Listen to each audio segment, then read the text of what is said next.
Well, hello there, and welcome to this episode of the Terri Cole Show.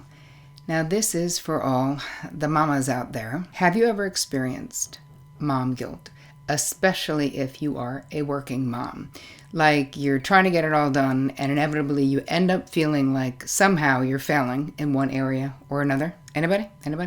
Yeah, well, if you're nodding your head yes, then this video is for you, because in today's video, I'm going to give you the top 5 essential boundaries for empowered motherhood that you absolutely need if you want to get rid of the mom guilt. So before we get started, if you happen to be new to my channel, please introduce yourself in the comments because we are friendly, and make sure that you subscribe and hit the bell icon so that you get notified every time I roll out something new, which is on Tuesdays and Thursdays. Because you know why? I wouldn't want you to miss a thing. If you don't know me, you're just new around here, my name is Terri Cole. I'm a licensed psychotherapist, a relationship expert, and the author of Boundary Boss, which you can get at boundarybossbook.com. Thank you for all of your questions and all of your comments. I so appreciate how active you guys are in this YouTube channel. It really, really warms my heart. So let's move into today's content. I think, first of all, this is a very common experience of having mom guilt. And what I've seen over 25 years in the trenches with therapy clients is that so much of this can be mitigated with healthy boundaries, with understanding how you are putting yourself in this position of being vulnerable to feeling bad about being human, which is basically what it is. So the area that moms in general, I have to say, probably get a D or a D- in is self-care and sort of personal boundaries with that. Because really, when you think about motherhood, it can be incredibly all-consuming, especially if you're a young mom or if your kids are little, right? It's really hard to prioritize time to take care of yourself. And that could even look like time to take a shower, especially when kids are infants, But I'm also talking about the whole length of motherhood, because there always seems to be someone else who needs something more than you. But what I see happening with moms who don't have good personal boundaries around their own self-care is that they end up angry. They end up resentful. They end up sad. They end up feeling misused and abused by their family, by their kids. So this boundary is really important, to carve out personal time. Take breaks. Get a massage if you can afford to. Take a tub. Get help. And I think that it's really hard to ask for help, and yet you have to be able to do that. This is a major thing. And, I've seen in my therapy practice, moms who then will work with other moms where they'll sort of exchange childcare, where I'll take your kid on this Wednesday and you'll take my kid on the next Wednesday, giving both moms at least some personal time throughout the month. But you could do that with multiple people, expecting more help from others, unless you're just parenting by yourself. But a lot of times, as mothers, we just take it all on ourselves. Like, I can get it done, it's fine. But your well-being is directly connected to this boundary of carving out time to fill up your own bucket. Because here's the thing, no matter how fulfilling motherhood is, or how good your relationship is, or how much you love what you do for a living if you work, none of that is the same as self-care. It doesn't fill up the same bucket. We need to be able to restore. We need to be able to rest, All right, the second boundary is actually having a full-on, straight-up boundary with this whole notion of mom guilt, which starts with grasping that you're one person and that there's no way in hell you can get it all done perfectly by yourself. It's absolutely impossible. So I think that we have to question society's idea, this perfect idea of motherhood. We have both, right? In this society, we have mother adoration and like mothers on a pedestal. And then we also have mothers being diminished and acting like all of the labor that goes into parenting and all the things that mothers do are sort of dismissed and diminished. So You have to come up with your own idea of what good mothering is, right? Setting boundaries around negative self-talk, right?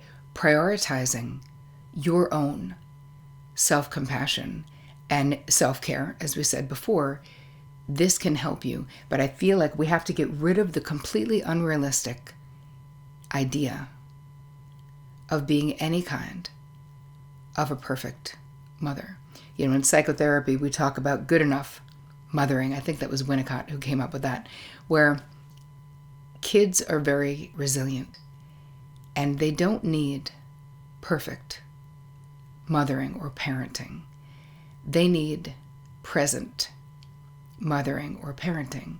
And I feel like when we are trying to do it all, a lot of times that means we're not being present. And I'm positive that it's better to spend less time with kids where you're present, quality time, actual time, where you put your phone away, where they are getting your full attention, than it is for you to be, in the park with them, sitting on a park bench on your phone while they're in the sandbox. That's not quality time, right? Because anybody could be doing that. And I think that when we put unrealistic expectations on ourselves as to what we can possibly get done, that really perpetuates the mom guilt. So before we can have a boundary with mom guilt, you have to decide what good enough mothering is for you. And I remember when I first heard that term, I was like, who wants to be good enough? I just want to be the best. I just want to be great, type of a thing. But if you read the studies and if you have a deeper understanding of what it means, it's that if kids are loved and know that they are loved, they're very resilient. So there's no need for perfection. Really, I would say focus more of your attention on presence when you can be with them. Actually be with them. That will do so much more for them than you sort of checking the Wednesday afternoon box if you're actually not there or if you're on a phone call the entire time, right? You're making this determination for yourself. But I think we have to first break down the perfect mothering image or that archetype that's out there, because I don't believe that it works. I really don't. Another boundary is really you deciding what you need for work-life balance. Because what I've seen in my practice, and I think that this is kind of common, is that we really do want to do it all and feel like we can. So I've had many very successful women in my practice who then become mothers, who go back to work or their work, especially during the pandemic, working from home, and again, having no balance whatsoever. So really burning the candle at both ends, being completely exhausted at the end of the day, and then everything feeling like drudgery, right? Everything suddenly becomes a box that you're checking. And all of us, almost all of us, I mean, I can't say everyone, but yes, because you're a human being. So all of us juggle multiple roles, right? Because you could have personal goals outside of motherhood, outside of your career. And I think that with the work expectation for yourself, right? Do something that makes your life easier. Negotiate flexible work arrangement. Try to. Like, what would work best for you? Because without the work-life harmony, again, it's, the thing we don't want to have happen, and this is what happens when we have lots of disordered boundaries, is that everything becomes obligatory. And like kind of the last thing you want when it comes to anything you're passionate about, motherhood, your work, anything else that you're doing, is it does not feel good if it feels like an obligation. And it makes you not your best for any of those roles. Because what ends up happening is we feel resentful. And so we're resenting kids, we're resenting partner, we're resenting work. And all of that resides within you, right? It's not like that resentment and anger is somewhere outside of you. That is within you. So you really have to determine realistically, what can you do? What can you do lovingly? What can you do happily? Maybe that means Try to negotiate for working 4 days a week or 3 days a week if you can afford to do that. Maybe it means getting help if you can afford to do that. Asking others to pitch in or whatever. Seeing if maybe if you're co-parenting, well, we're going to get to co-parenting. So that's the next on the list with our boundaries. But I think that, again, only you can define what work-life harmony is for you. And I think, again, we're looking at having unrealistic expectations. My clients, a lot of them who had kids, who had big jobs, really just thought they were going to go back to work the way that it was. And it was a rude awakening how exhausted they were from parenting an infant, how exhausted they were from trying to keep up with everything else. Because, babies, kids, it's not just taking care of a human. It's all the other stuff that goes along and the doctor's appointments and all the other things that you need to do. And of course, they're fully dependent on you and your co-parent, if you have one, to get those things done. And you also, there's so much emotional bandwidth that goes into parenting little kids who don't have words yet, because you're constantly guessing what is wrong. I mean, maybe they're tired, maybe they have a dirty diaper, maybe they need to sleep, maybe they're hungry. We don't know, right? And so you figure that out as you go.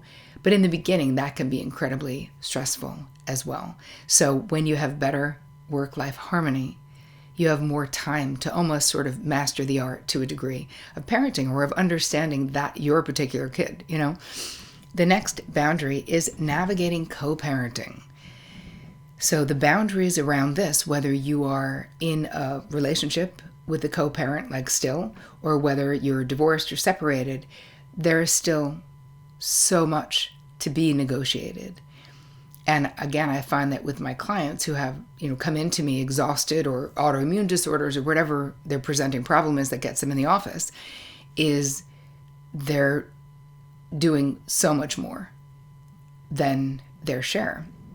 This is where emotional labor comes in, right? This is where keeping the ship of the family, floating comes in. And there are so many things that are invisible and unpaid that go into that between you and a co-parent, those things have to be visible because they take bandwidth and they take time. So you just can't be the only one keeping that ship afloat, because eventually you won't be able to do it, or you will, but at the expense of your happiness, right? Because nothing makes you more angry or bitter in life than doing all of this emotional labor that is not recognized or celebrated or even appreciated, right? It's the unseen, unpaid work that so many of you are doing right now. Like so very many, because you write into me and tell me how exhausted you are. And co-parenting itself can be this source of conflict and stress, especially if you disagree. So I think it would be really good to have these conversations up front and really try to have a certain amount of division of labor. So clearly establishing boundaries around parenting roles, communication, decision-making with co-parents. That can really help you be a healthier unit for your child. And that's really who benefits the most when you have healthy boundaries and a clear understanding of who's responsible for what. And with people who end up separating, a lot of times that happens, and it happens through the court system, where you end up having, a visitation agreement or whatever it is. It's legally set up who's paying for what.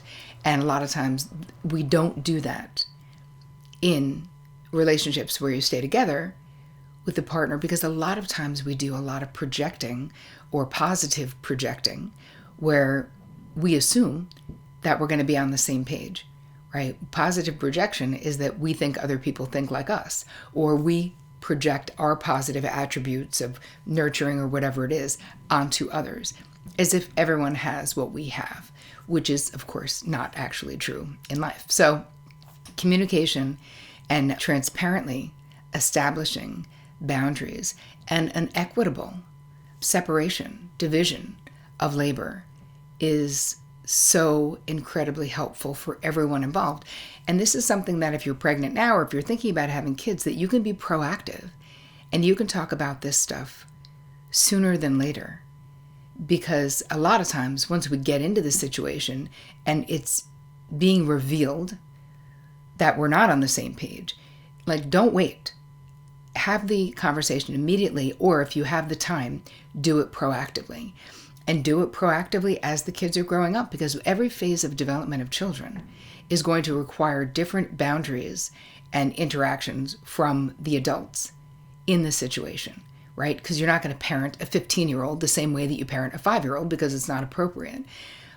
But these are conversations that even if you have a 5-year-old, you can start talking now about how you see parenting or what's important to you as that child becomes 7, 8, 9, 10.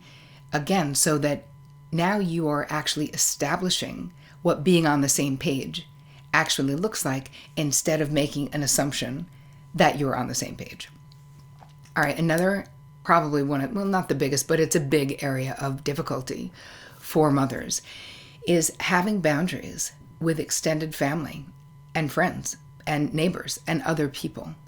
Because a lot of times you have two parts of other people's expectations. One is that as mothers, a lot of times there's a pressure to meet the expectations of extended family, grandparents, in-laws, from how the kid will behave.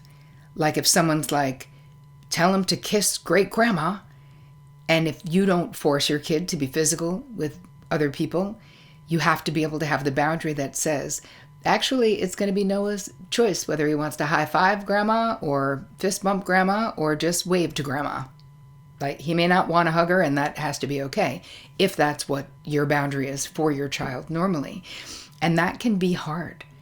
But again, it is your job, right, to, in a way, protect the sovereignty of your kid and their ability. I'm really like thumbs down. I'm forcing kids to, if my kids ever try to go, oh, go kiss Oma. I literally just had this happen last weekend. I was like, hey, leave him alone. I know the kid loves me. I love the kid. Do not force him. And then the kid spontaneously grabs my face, kisses me on the cheek, and says, I love you, Oma. And that, to me, means so much more than him being forced by a parent to do what he's not comfortable in the moment doing. But again, I digress. Anyway, physical boundaries. Okay. Setting boundaries around involvement, communication, and visitation too. Because you may have parents or grandparents who feel like you're mi casa es su casa, and like taking that literally and feeling like they can come and do whatever they want and parent the kid the way that they would parent. And I feel like this is a very important place to have boundaries. And in the guide for this episode, I'm going to give you some ideas of scripts that you can use in different scenarios. Because here's the thing. We don't want to blast grandma, right? We don't, great grandma, whoever it is. We don't want to be mean. It's not about rejection. But how you feel and what's important to you as a parent, that has to be the top most important thing, and the way that you do it with your own child. And getting other people to see that, it's not impossible. You can do it, and maybe in the beginning, people will be slightly uncomfortable with you asserting yourself.